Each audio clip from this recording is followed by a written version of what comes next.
Alors, Bezrat Hashem, le Zohar de ce matin, Parashat Miketz, Yom Revi, Vaizkor Yosef et Achalomot, Asher Chalam Laem. Alors voilà que Yosef, il vient de se rappeler de rêves qu'il a fait. Qui veut dire quoi? Yosef, il a 17 ans. Il fait 2 rêves. Dans les 2 rêves, ses frères se prosternent devant lui. Les frères s'énervent, ils lui vont en Égypte. Il a passé là-bas 22 ans. Il était seul, 22 ans il était en Égypte, seul. Il a grandi là-bas, mais il est devenu le vice-roi. Et les gens, dans le monde en entier, il y avait une famine. Ce n'est pas dans un pays, dans le monde en entier, il y avait une famine.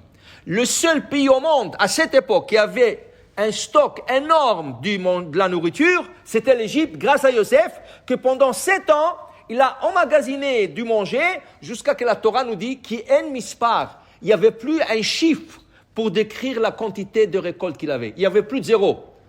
Qu'est-ce que tu as? Tu as 1 million, 1 billion, 1 trillion, 1 billiard. Après, il n'y avait plus de 0. Il avait tellement pour nourrir le monde en entier. Tu t'imagines?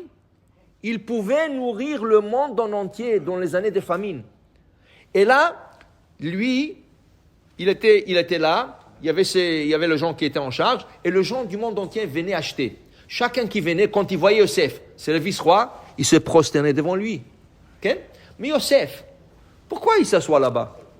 Quoi, il ne peut pas s'asseoir dans le palais. Qu'est-ce qu'il a à s'asseoir là-bas? Il attend ses frères. Il sait qu'à un moment ou l'autre, ses frères vont venir. Et voilà qu'ils arrivent. La Torah nous dit hier, on a lu la Torah hier, que Em loikiruhu. Ils ne l'ont pas reconnu. Lui, il les a reconnus. Eux, ils ne l'ont pas reconnu. Qu'est-ce qu'ils font? Ils se prosternent devant lui. Combien ils sont? 10. Exactement son rêve. Dans son rêve, il y a ses frères qui se prosternent devant lui. Vaizkor Yosef et Achalomot asher chalam laem. Il dit voilà. C'est exactement qu'est-ce que je rêvais il y a 22 ans. C'est pour ça que la Torah te dit. La Gemara, dans Masechet Brachot, elle dit, quand tu fais un bon rêve, même si ça n'arrive pas dans la semaine, dans le mois d'après, dans l'année même, tu peux attendre jusqu'à 22 ans que ça s'accomplit. Un bon rêve peut prendre même 22 ans. Regarde le rêve de Yosef. Il s'est accompli 22 ans plus tard. Il faut avoir toujours cet espoir que ce rêve va se réaliser, mais ne désespère pas. Ne désespère pas. Ça peut arriver. Des fois, si tu es chanceux, tout de suite. Sinon, un peu plus. Sinon, ça peut aller jusqu'à 22 ans. 1 an, 2 ans, 3 ans, ça va arriver. Il faut toujours penser sur ses rêves. Il faut toujours avoir l'espoir sur ses rêves. Okay? Maintenant, ici, le Zohar, Rabbi Chia Patar Vamar, Bin Pol Oivecha Al Tismach. Shlomo Amelech dit une chose. Quand tu vois ton ennemi tomber, ne te réjouis pas. C'est ton ennemi. Tu lui as souhaité du mal. Mais ne te réjouis pas quand il tombe. Okay? Ne te réjouis pas. Alors, dit Rabbi Chia, je ne comprends pas. Yosef est en train de se réjouir de la chute de ses frères. Pourquoi? Il leur voit. Qu'est-ce qu'il leur dit la première chose? Messieurs, vous êtes des espions. Tous le disent, vous êtes des espions. Nous, Chas v'Shalom, qu'est-ce qu'on a fait? On vient d'arriver. Non, vous êtes des espions.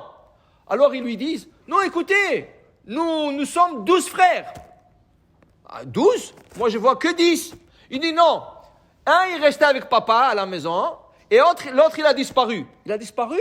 Où est-ce qu'il a disparu? Il est descendu ici en Égypte. Ah oui. Et qu'est-ce que vous êtes en train de faire? Nous sommes venus le chercher, acheter du manger, le chercher. Si vous le trouvez, et on vous donne un prix fou pour le racheter, qu'est-ce que vous allez faire? Oh, on est prêt à payer tout prix, monsieur. Il n'y a pas de problème, monsieur, Sa Majesté. Ah oui? Et si on vous dit on vous le vend pas, qu'est-ce que vous allez faire? Ah non. S'ils ne vend pas, on va le tuer, le gars. Ah, c'est ça que je vous ai dit. Vous êtes des espions. Vous êtes venus pour tuer des gens. Meragli Matem. Qu'est-ce qu'il fait? En prison 3 jours. Il leur a mis en prison 3 jours. Ah, maintenant tu te moques d'eux. Tu es en train de moquer de leur chute. C'est pas correct. Et après ça, qu'est-ce qu'il fait? Il dit, ok, écoutez. Pour que je vois que vous avez raison, vous avez dit qu'il y a un avec votre papa. Laissez-moi un frère comme garantie. Tous les 9 montez en Israël, en Canaan. Emmenez-moi votre petit frère. Moi, je veux le voir. Il a laissé Shimon dans la prison. Il les a envoyés en Israël pour emmener Benjamin. Imaginez-vous, ils sont arrivés chez le papa. Et, où est Shimon?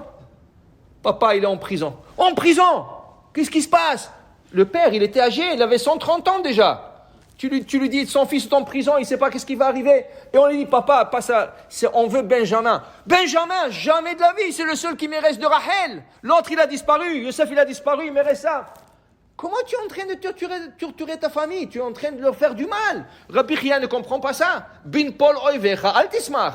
Bon, ils ont mérité ça. C'était les rêves, mais pourquoi tu es en train de te moquer d'eux, de torturer? Dit Rabbi Chia, Has Veshalom. Yosef, c'est un tzaddik. Pas du tout. Yosef, tout ce qu'il veut, regardez qu'est-ce qu'il dit. Lo avad, ela le aïta'a, la achua, Binyamin, le gabé. Tout ce qu'il veut, c'est voir son petit frère Benjamin, Binyamin, qui n'a pas vu 22 ans. Alors il est en train de trouver des prétextes, des excuses, de faire montrer, parce qu'il ne veut pas se dévoiler encore. Pour leur montrer, vous êtes des espions, non, vous allez m'emmener Benjamin. Tout ça, c'est pour voir Benjamin. Et regardez qu'est-ce que la Torah nous dit. Ils sont montés en Canaan pour chercher Benjamin. Qu'est-ce qu'il a fait avec Shimon? Il l'a relâché. Il a dit, viens manger avec moi, viens. Il lui a pas dit qu'il est Yosef. Il lui a sorti de la prison. Et ils sont partis. Il a pris Shimon, il l'a sorti. Il dit, viens manger avec moi. Il mangeait avec lui, matin, midi et soir. Il s'occupait de lui. Juste avant qu'il revienne, il lui a remis en prison. Rien que pour... Tout ça, c'était l'apparence extérieure. Mais dans son cœur, il avait un amour pour ce frère. Mais un amour plus grand pour voir ce frère qui n'a pas vu 22 ans. Comment il éclate, Yosef, de sanglots? Comment il éclate? Quand il voit son petit frère. Waouh, Benjamin, je n'ai pas vu. Waouh. Il lui dit, vous êtes marié? Il dit, oui. Vous avez des enfants? Oui. Combien d'enfants vous avez? Il dit, 10. Comment il s'appelle? Yered, Choupim, Moupim, des noms bizarres. Il dit, qu'est-ce que c'est Yered, Moupim, Choupim? D'où est-ce que tu as sorti ce nom? Oui. Il dit, tous les enfants, Benjamin est en train de lui dire, tous les enfants, je les ai appelés selon les événements qui sont arrivés à mon frère qui a disparu il y a 22 ans. Il dit, Yered, qu'est-ce que c'est Yered? Yered, Yarad, il a fait la Yerida, il est descendu d'Israël, on ne sait pas même pas où ce qu'il est. Choupim, je n'ai pas vu sa choupa, c'est mon frère, je ne l'ai pas vu marié, le pauvre, je ne sais pas qu'est-ce qui est arrivé avec lui. Il est en train de lui dire ça et Yosef éclate de sanglots, il pleure, il est rentré dans une chambre pour pleurer. Il ne pouvait plus prendre parce qu'il voulait voir ce frère. C'était son seul frère de la même mère. C'était le frère de la même mère. Les autres frères, ils étaient du même père, mais pas de la même mère.